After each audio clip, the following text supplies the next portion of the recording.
Diego Soldano est né le 18 janvier 1969 à Buenos Aires, en Argentine. Aîné d'une fratrie de 4 enfants, il grandit entouré de ses 3 sœurs cadettes. Avant de devenir acteur, il mène une vie aux multiples facettes, il a été banquier, propriétaire de salons de coiffure et même mannequin. Mais à 39 ans, il décide de tout quitter pour suivre sa véritable passion, la comédie. Il s'installe alors au Mexique, où il se forme intensivement à l'art dramatique, à la technique vocale et à la neutralisation d'accent, notamment dans les prestigieux ateliers du CEA de Televisa et de la Casa Azul. Il fait ses premiers pas à la télévision en 2012 dans Por et la Sueva, puis enchaîne avec Amor Bravio. Rapidement, son charisme et son talent lui ouvrent les portes de rôles marquants dans des telenovelas à succès, La Patrona, Las Trampas del Deseo, Los Miserables, Sonora Acero, La Doña, Nuit Padre, Enemigo Intimo, Madre Solo et Dos, Trevese Ana ou encore La Madrastra. Grâce à ses projets, il s'impose comme un acteur incontournable du petit écran latino-américain. En parallèle, Diego multiplie les expériences, participant aussi à des émissions de télé-réalité comme La Casa de los Famosos, où sa personnalité a séduit un large public. Côté personnel,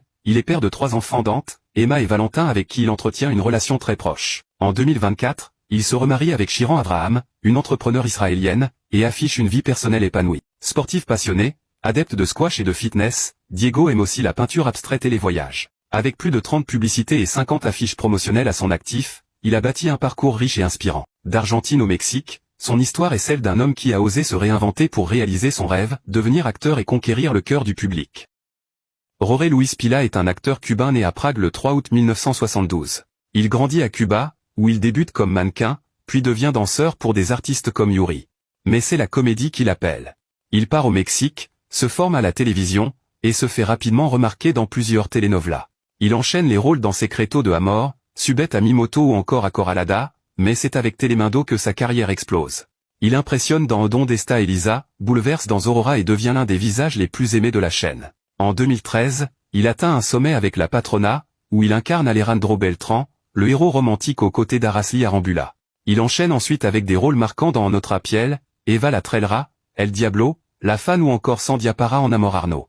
Acteur complet, Jorge a su incarner aussi bien le gentil idéaliste que le méchant passionné. Aujourd'hui, il est un visage emblématique des telenovelas latines. En parallèle de sa carrière artistique, il s'est lancé dans l'entrepreneuriat avec sa propre entreprise spécialisée dans le design métallique. Côté cœur, Jorge est célibataire et très discret sur sa vie privée. Père d'une fille prénommée Sabrina, il reste aujourd'hui concentré sur sa famille, ses projets et ses passions. Gonzalo Garcia Vivanco, plus qu'un beau visage des telenovelas latines, c'est un artiste en quête de sens et d'authenticité. Né le 25 décembre 1981 à Guadalajara, il commence sa formation dès 19 ans au CEFAC de TV Azteca avant de poursuivre à Madrid pendant 3 ans, travaillant comme serveur ou mannequin pour financer ses études d'acteur. De retour au Mexique, il débute à la télévision en 2003 avec Un Nuevo Amor, Sonara et Las Juana. Il marque les esprits dans Sois-tu fan en 2010, puis devient galant incontournable avec Tierra de Reyes en 2014 où il incarne Flavio Gallardo. Il enchaîne ensuite La Patrona, El Dragon, Cuna de Lobo et Corazon Guerrero où il joue Jésus Guerrero en 2022. Côté cœur, Gonzalo est un homme discret côté amour.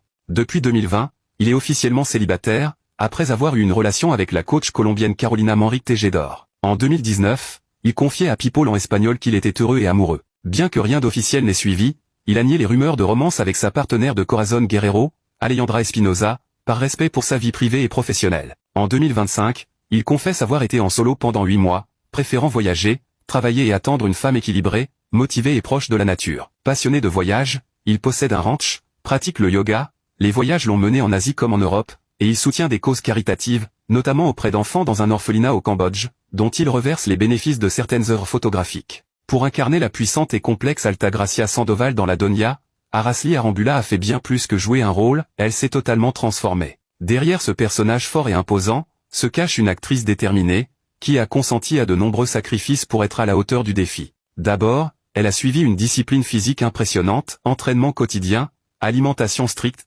hydratation constante, rien n'était laissé au hasard pour sculpter un corps à la hauteur du personnage.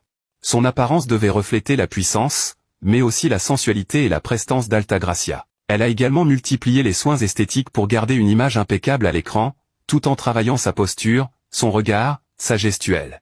Mais au-delà du physique, c'est surtout un engagement émotionnel qu'elle a dû affronter. Le rôle, intense et sombre, l'a poussée à explorer des zones sensibles, notamment dans la relation mère-fille très complexe avec le personnage de Dana Paola. Et au cœur de tout cela, il y a eu un sacrifice personnel, le temps loin de ses enfants. Araceli, très attachée à sa vie de maman, a dû faire des choix douloureux pour mener à bien ce projet. Jouer La Doña, ce n'était pas juste un tournage, C'était une véritable épreuve de force, car Astley a relevé avec passion, rigueur et un immense professionnalisme.